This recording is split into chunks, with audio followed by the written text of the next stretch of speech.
యొక్క పునరుద్ధాన ఆదివారం మనం దేవపురం తండ్రి కీర్తనతో ప్రభావం దానికొచ్చాం. ఆరాధన క్రమంతో కూడా మీ యొక్క పనిని బట్టి జరుగుతాను. మీకు తెలియని విషయం ఏంటంటే నేను మీడియాలో కూడా పనిచేస్తాను. 6 TV ఉంది కదా ఛానల్, ఆ ఛానల్లో నేను డివిజనల్ ఇన్ఛార్జ్గా పనిచేస్తాను మీడియా. అయితే టికెట్ తీసుకోవడానికి నేను వెళ్తే అంటే గర్వం గురించి చెప్తా.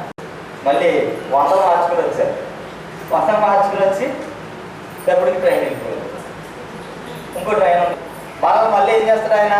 క్షమిస్తాడు. ఆయన మనల్ని దగ్గరకు తీసుకుంటారు. అదే విషయాన్ని ఇక్కడ సువార్త పాఠంలో మనం గమనించినప్పుడు లోకా సువార్తలో 15వ అధ్యాయంలో ఈరోజు పాఠం ఇక్కడ ఒక వ్యక్తి కనిపిస్తా ఉన్నాడు.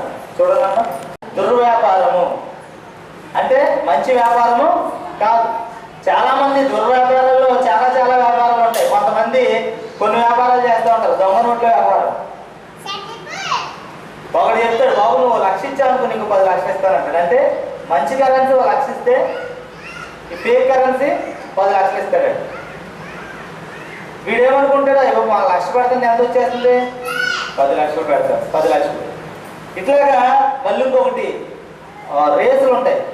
హార్స్ రేసు, గుర్రం పందాలు, ఇలాంటి అంటారు. అంటే ఇది క్యారెక్టర్, అలాంటి క్యారెక్టర్ మీరు ఒకసారి గమనించారు. దేవుని స్తోత్రం.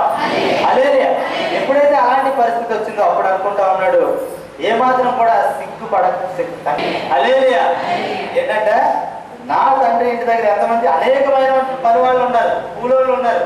వాళ్ళందరూ కూడా ఎలా ఉంది? సమృద్ధి అయినటువంటి ఆహారం. కానీ ఇంటికైతే కనీసం పందులు పెట్టేటువంటి. హల్లెలూయా, హల్లెలూయా, హల్లెలూయా. ప్రియమైన బిడ్డలారా, ఇక్కడ ఇంకొక మాట ఉన్నాడు. వాడు దుర్వ్యాపారంలో పాడు చేశాడు, అలాగే వాడి ఆస్తిని వేశ్యలకు కూడా పాడు చేసినట్లుగా దేవుని యొక్క వాక్య భాగం చెప్తూ ఉంటారు. ప్రియమైన బిడ్డలారా, కాబట్టి ప్రియమైన బిడ్డలారా మీరు గమనించినప్పుడు వేశ్య అంటాడు, సామెతల గ్రంథంలో అంటాడు వేశ్య.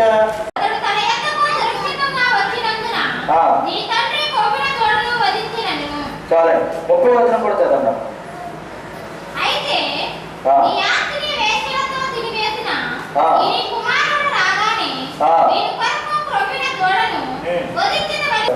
నీ యొక్క పునరుద్ధాన ఆదివారం దేవపురం తండ్రి కీర్తనతో ప్రభావం దానికొచ్చాం. ఆరాధన క్రమం